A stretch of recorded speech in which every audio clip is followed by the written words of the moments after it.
Geologists have found something new concerning tectonic plates. A new layer of molten rock identified hidden under the Earth's tectonic plates, and this molten layer is found in the upper mantle.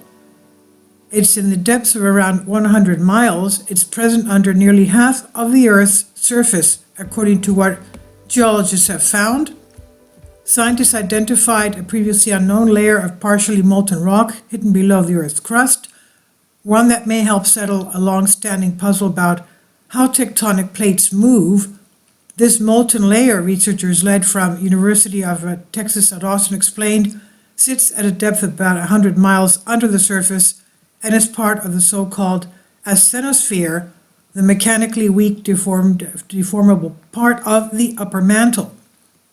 The asthenosphere is important for continental drift, as it forms a relatively soft boundary, and it allows the base of tectonic plates to move through the mantle in this way.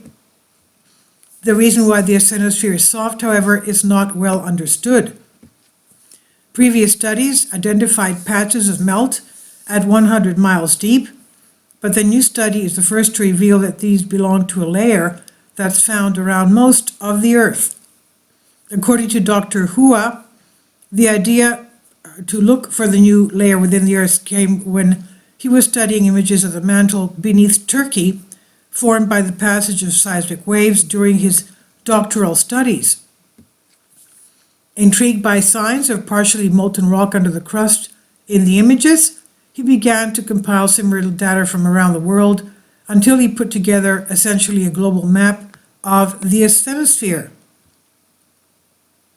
The map reveals that this molten rock was commonplace, encompassing almost half of the Earth and appearing on the seismic reading wherever the asthenosphere was the hottest, and not, as had been previously assumed, just a series of localized anomalies. It had previously been suggested the presence of this molten rock in the asthenosphere might account for its softness. However, researchers found the presence of the melt layer does not actually appear to have a significant influence on the flow of mantle rock. Specifically, when Dr. Hua compared his map of melt in the asthenosphere with seismic measurements of tectonic movement, he found no correlation. Paper author and seismologist Dr. Junlin Hua said, "When we think about something melting, we intuitively think that the melt must play a big role in the material's viscosity. But what we found is that even where the melt fraction is quite high, its effect on mantle flow is very minor. Instead, Dr. Hua and colleagues found the principal influence on the motion of Earth's tectonic plates appears instead to be the convention of heat and rock in the mantle.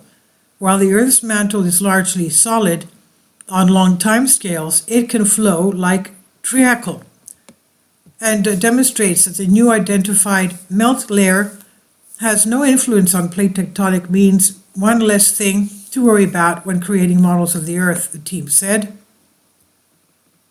Paper co-author and geodynamicist Professor Dorsten Becker commented, he said, we cannot rule out that local melt does not matter. But I think it drives us to see these observations of melt as a marker of what is going on in the Earth, and not necessarily an active contribution to anything. Seismologist and fellow co-author Professor Karen Fisher of Brown University said, "This work is important because understanding the properties of the asthenosphere and the origins of why it is weak is fundamental to understanding plate tectonics." The findings were published in the journal Nature Geoscience. This is on Express UK by Ian Randall. Please leave your comments, and thank you for your support. Kindly support my Patreon account. The daily posts are 5 videos daily, and they are totally different from what I have on my YouTube channel. Thank you so much for your support, and that you find all my content so interesting. You'll find the Patreon account details in the description box